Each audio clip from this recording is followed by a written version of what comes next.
اسلام آباد کے Serena hotel میں 2008 میں شادی کا ایک فنکشن تھا۔ یہ شادی کرنل ریٹائرڈ مشتاق کے صاحبزادے کی تھی۔ کرنل صاحب جنرل پرویز مشرف اور army chief general Ashfaq Pervez Kayani کے پرانے کولیگ تھے۔ ان کے بچے بہت لائق نکلے۔ انہوں نے روٹس کے نام سے تعلیمی ادارے بنائے اور کمال کر دیا۔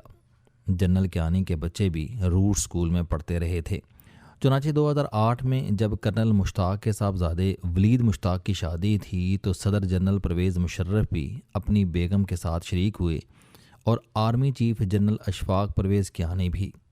فوج کی کمانڈ 28 نومبر 2007 کو تبدیل ہوئی تھی۔ جنرل پرویز مشرف یونیفارم میں صدر تھے۔ امریکہ کو 9/11 کے بعد ان کی ضرورت تھی، چنانچہ دنیا نے انہیں یونیفارم میں صدر تسلیم کر لیا تھا۔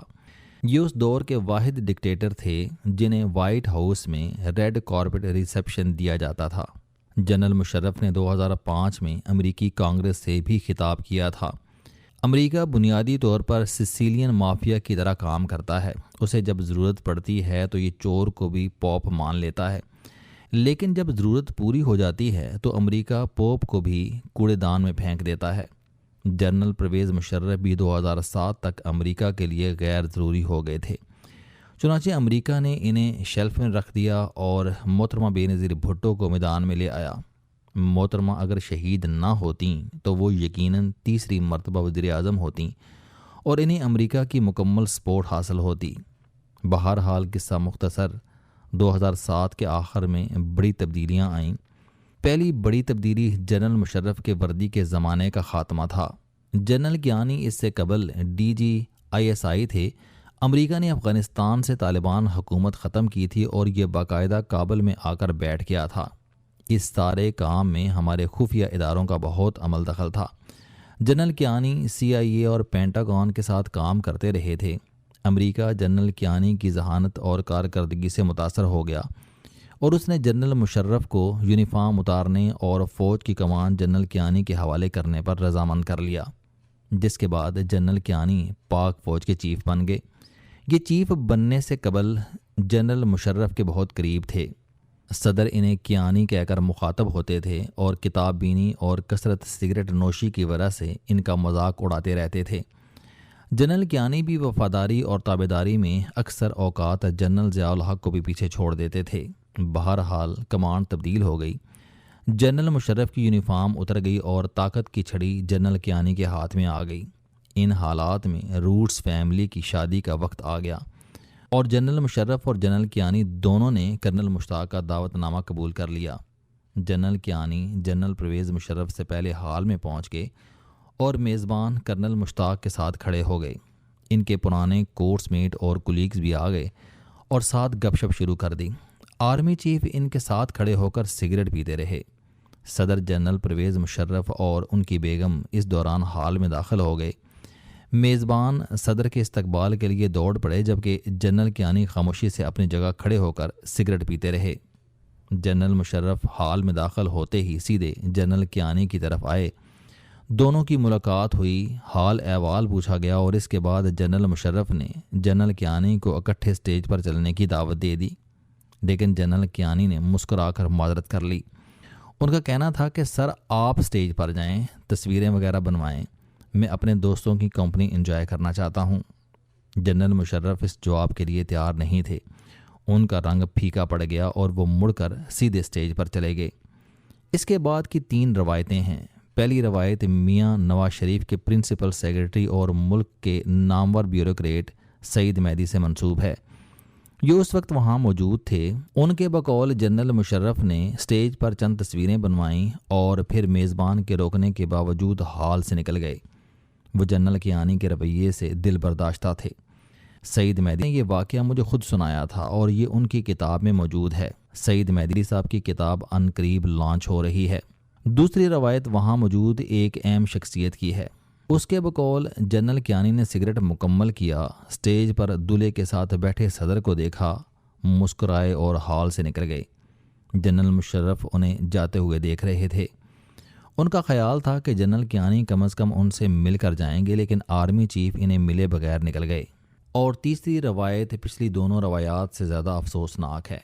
اس کے مطابق جنرل مشرف کے سٹاف کو جنرل کیانی کے سٹاف نے بتایا آرمی چیف کی اہم میٹنگ ہے، آپ صدر کو اسٹیج سے اتار لیں تاکہ چیف دلہے سے مل کر واپس جا سکیں۔ سٹاف نے جنرل مشرف کے کان میں سرگوشی کی۔ صدر ڈسٹرب ہو گئے، وہ اسٹیج سے اترے اور فوری طور پر ہال سے نکل گئے۔ انہوں نے جاتے وقت جنرل کیانی کی طرف مڑ کر بھی نہیں دیکھا۔ مجھے اچھی طرح یاد ہے اس زمانے میں جب یہ خبر شائع ہوئی تو ذرائع نے میڈیا کو بتایا تھا کہ پروٹوکول کے مطابق ملک کی 2 مقتدرہ شخصیات ایک وقت میں کسی ایک چھت کے نیچے نہیں رہ سکتی۔ جنرل مشرف اور آرمی چیف دونوں اکٹھے شادی کی تقریب میں پہنچ گئے تھے، لہٰذا ان میں سے کسی ایک کو وہاں سے ہٹانا ضروری تھا، اور یہ بندوبست اس وجہ سے کیا گیا تھا۔ صدر آرمی چیف کے باس ہیں، یہ تمام آرمڈ فورسز کے سپریم کمانڈر ہوتے ہیں، لہٰذا آرمی چیف ان سے گستاخی کیسے کر سکتے ہیں؟ ذرائع کا استدلال درست ہو سکتا تھا، لیکن عینی شاہدین نے کوئی اور منظر دیکھا تھا اور وہ منظر ان کے دل میں بیٹھ گیا تھا۔ بقول سعید مہدی صاحب، یہ ہوتا ہے آرمی چیف۔ ہم جس خطے میں رہ رہے ہیں اس میں طاقت کا اصل محور آرمی چیف ہوتا ہے۔ یہ اس قدر طاقتور ہوتا ہے کہ یہ اکثر اوقات اپنے باسز کا فیصلہ بھی خود کرتا ہے اور آخر میں باسز سے جان بھی یہی چھڑاتا ہے۔ میں اس سلسلے میں 3 مثالیں پیش کروں گا۔ 1971 کی جنگ کے بعد ذوالفقار علی بھٹو ملک کے طاقتور ترین وزیر اعظم بن کر ابھرے۔ 1973 کا آئین بھی انہوں نے اپنی منشا کے مطابق تخلیق کیا تھا۔ وہ پاکستان کی تاریخ کے واحد وزیر اعظم تھے جنہوں نے ملک کے آخری کمانڈر ان چیف جنرل گل حسن اور ایئر فورس چیف عبد الرحیم خان دونوں کو بیک وقت گورنر ہاؤس لاہور میں محبوس کر کے نوکری سے برطرف کیا اور پھر انہیں سفیر بنا کر زبردستی باہر بھجوا دیا۔ میاں نواز شریف پوری زندگی ذوالفقار علی بھٹو بننے کی کوشش کرتے رہے۔ اس کوشش میں 3 مرتبہ حکومت سے فارغ ہوئے لیکن کامیاب نہیں ہو سکے۔ اس ذوالفقار علی بھٹو نے جنرل ضیاء الحق کو سینئرٹی لسٹ میں 8ویں نمبر سے اٹھا کر آرمی چیف بنا دیا تھا۔ بھٹو صاحب نے یہ فیصلہ ملتان میں کیا تھا۔ جنرل ضیاء الحق اس وقت کور کمانڈر ملتان تھے۔ بھٹو صاحب ملتان کے دورے پر آئے اور نواب صادق قریشی کے گھر میں رہائش پذیر ہوئے۔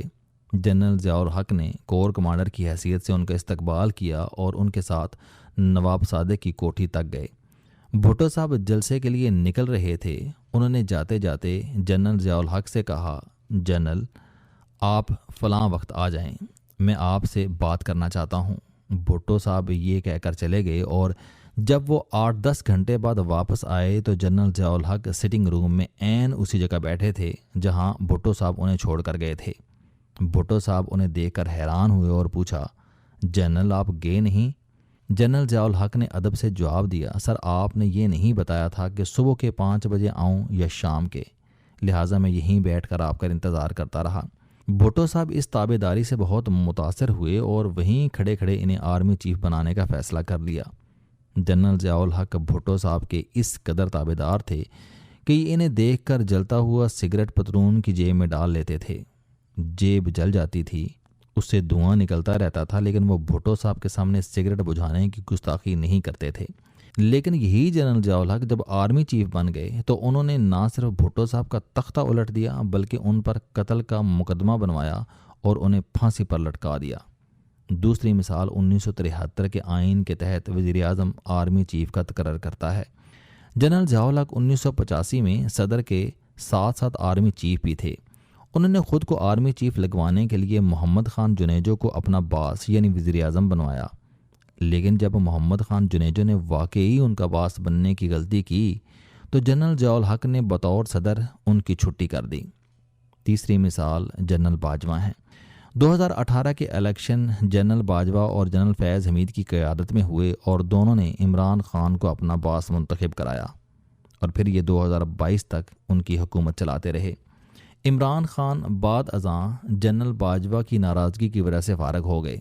ہم اگر تاریخ میں مزید پیچھے چلے جائیں تو فیلڈ مارشل ایوب خان نے جنرل یحییٰ خان کو آرمی چیف بنایا اور جنرل یحییٰ خان نے بعد ازاں اپنے باس جنرل ایوب خان ہی کو فارغ کر دیا۔